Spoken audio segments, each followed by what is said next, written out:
Mr. G. O'Neill, Prime Minister Chitesgarh, my colleagues from the state government, captains and representatives of industry, ladies and gentlemen, it is a real pleasure to welcome and meet a person like Jim O'Neill. He has been leading expert on the global economy, particularly the emerging markets. He is also well known as a currency guru. I welcome you, Jim, to India and to Gujarat. I hope that today's interaction will enrich my team and me. I am sure that we will leave the session with never insights on the global and Indian economy. Friends, in 2003, Goldman Sachs, led by Jim, had predicted that the BRIC countries would overtake the G6 countries by 2050. The world was taken aback. We in India were pleasantly surprised. In the following decade, the BRIC countries behaved to a great extent as predicted, particularly China. We were hoping that India too would grow at a similar rapid pace. Unfortunately, however, we have not been able to achieve our full potential. Not only that, the last decade has been stuck in uncertain and uneven growth. This is further compounded by policy paralysis and misgovernance. We have lost a historic opportunity in the process. I have read Jim's 2008 paper, 10 Things for India to Achieve its 2050 Potential with Keen Interest. I am quite convinced about what he is saying. You will notice that many of the domains he talks about do not fall within jurisdiction of a state government in the federal structure of India. Yet, you will find considerable similarity in our approaches to growth and development.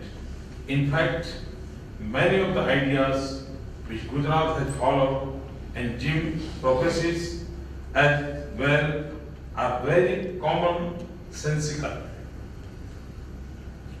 They are the basic for the development of a developing region like India or its constituents. Many of you may recollect that we started our journey with strengthening governance. It was bad time in 2001 as we were hit by devastating earthquake. Amongst our initial steps were setting up mechanism for interdepartmental sharing and coordination, e-governance, system re-engineering and rigorous monitoring were other areas of focus. Transparency, openness and people's participation were also initiated upon right from the beginning. The overall idea was to move from government to governance, from rules and acts to responsible action. I am now happy to say that these seeds that we sowed have grown into towering trees. Our innovations in the social sector and progress on HDI parameters have been appreciated far and wide. Many of our initiatives have been recognized at national and international levels. This includes awards from World Bank, CAPM, and the United Nations. Another paradigm shift was weaving the entire development model around a well thought out strategy. In the initial 1 month itself, we had laid our strategy of Panchamrut 5 nectars. This comprise of the domains of energy, water, knowledge, human resource, and security. Since then, we have been working aggressively to develop these sectors and domains on a fast-track basis. We have just completed our annual school enrollment drive, which we started 10 years back. This has had a tremendous positive impact on basic education, particularly the girl child education, starting with our focus on strengthening the primary and secondary education. We moved on to creation of new age academic institutions and universities. Jim, when we started our journey in 2001, we had only 11 universities. Now we have 47 universities. And there are few universities like Forensic Science University. We are only university in the world. So we have taken a lot of initiatives in universities. The result is that today there is a 6-fold increase in the intake capacity of technical institutions and 4-fold increase in the number of universities. Not only the numbers, but in terms of quality as well. We have tried to engage with the global best. Earlier this year itself, 120 international and 52 national universities had come together to give a brighter shape to our higher education system. A decade before, the financial situation of Gujarat was weak. This was further compounded by crumbling of livelihood and infrastructure due to successive droughts and earthquakes. Our public sector units were running in losses. The state finances were running into severe fiscal deficits. Starting with tightening on the expenditure front, we improved the management of the public sector undertaking substantially. We also enacted the Fiscal Responsibility Act and adopted various means of reducing non-developmental expenditure.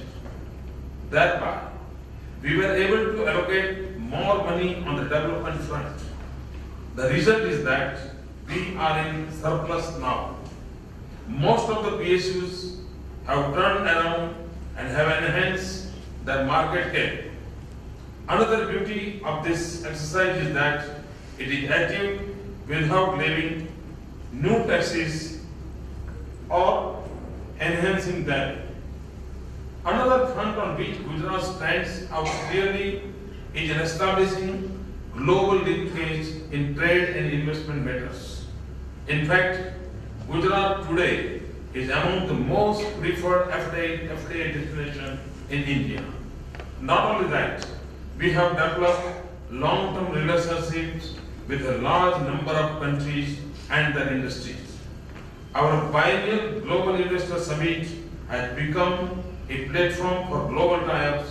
The last event held in January 2013 saw participation of 120 countries as well as most of Indian states.